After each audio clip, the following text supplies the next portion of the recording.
नमस्कार, जय माँ शारदा। अकाया वैदिक एस्ट्रो में एक बार फिर से आपका स्वागत है। मैं हूँ पंडित श्याम भारद्वाज और मैं उपस्थित हुआ हूँ दीपोत्सव, दीपावली का पर्व बहुत ही विशेष माना जाता है। अमावस्या के दिन दिवाली की रात्रि होती है। इस त्यौहार की जो मुख्य शुरुआत है वो धनतेरस के दिन से होती है और ये 3 दिन पूरी तरह से कुबेर देव और माँ लक्ष्मी को समर्पित है। आने वाले समय, आने वाले वर्ष में वैभव, स्वास्थ्य, इन सब की कामना इस समय पे की जाती है। तो आज हुआ हूँ दीपावली पर्व के लिए कुछ विशेष उपायों को लेकर कि जिन्हें सिर्फ दिवाली के समय 3 दिन आप साध लें और पूरा साल आपके जीवन में धन धान्य की कोई कमी नहीं होगी। आपको कार्य क्षेत्र में कोई विफलता नहीं मिलेगी। धन की वजह से कभी कोई आपका कार्य नहीं रुकेगा। आप किसी भी कार्य क्षेत्र में हों, आप नौकरी में हों, व्यापार में हों, किसी भी तरह के कार्य क्षेत्र में हों, वहाँ आपका दबदबा, आपका वर्चस्व और आपके लाभ की मात्रा दिनों दिन बढ़ती रहेगी। माता लक्ष्मी की कृपा एक बार किसी को प्राप्त हो जाए तो उसका जीवन बदल जाता है। हम जिस युग में हैं यह एक भौतिक युग है और भौतिक युग में धन की महत्ता सर्वोपरि है। कहते हैं कि पैसा भगवान नहीं, लेकिन भगवान से कम भी नहीं है। आज के दौर में ये बात सत्य होती प्रतीत होती है। हालांकि हमारे ऋषि मुनियों ने, शास्त्रों ने सर्वोपरि ज्ञान को रखा है। ज्ञान के बाद धन का नंबर आता है। लेकिन आज सारी संसार में जो दौड़ लगी है वो लक्ष्मी प्राप्ति की और धन प्राप्ति की लगी है।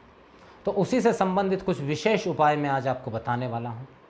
सबसे पहले एक बात जो कि कई वर्षों से किंवदंतियों में चली आ रही है, उस बात को मैं थोड़ा सा स्पष्ट कर देना चाहता हूँ यहाँ पर। कई लोग कहते हैं कि धनतेरस के दिन धन खरीदना चाहिए। सोना, चांदी, कई लोग, पूरा मार्केट भरा रहता है उस दिन।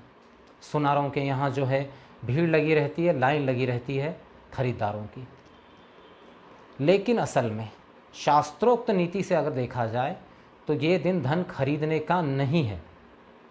क्योंकि जब भी कोई आप धन खरीदने जाते हैं, जब भी आप किसी मार्केट में जाते हैं धन खरीदने के लिए, तो असल में आप धन खरीद कर नहीं लाते, बल्कि आप धन दे कर आते हैं। क्योंकि व्यापारी व्यापार करने के लिए बैठा हुआ है। अगर आप उससे एक चांदी की कोई भी चीज़ खरीदते हैं या सोने की कुछ भी खरीदते हैं तो उसके अंदर उसका लाभ भी निहित रहता है। तो वास्तविक हकीकत तो ये हुई कि आप धन दे कर आ गए। उस दिन धन की पूजा की जाती है, धन खरीदा नहीं जाता। खरीदने के लिए धन के बदले में आपको धन ही देना है, इस बात को ध्यान रखिएगा। तो ये जो परिपाटी चली आ रही है, कैसे शुरू हुई, कब शुरू हुई, इसके बारे में मैं फिर कभी आपसे चर्चा करूंगा। तो आपको मैं यहाँ आगाह कर देना चाहता हूँ कि अगर आप कुछ खरीदना चाहते हैं तो धनतेरस से पहले खरीद लें। क्योंकि धनतेरस के दिन सिर्फ आपको उसकी पूजा करनी है और लगातार 3 दिन करनी है। तो धनतेरस का दिन धन को खरीदने का नहीं है। या तो आप उससे पहले खरीद लें या पहले से आपके पास में सोने चांदी की जो भी चीज़ें अवेलेबल है, जो भी धन अवेलेबल है, उसकी पूजा इस दिन की जाती है। तो मैं यहाँ स्पष्ट कर देना चाहता हूँ कि धनतेरस के दिन धन खरीदने की सलाह मैं आपको बिल्कुल नहीं दे रहा हूँ।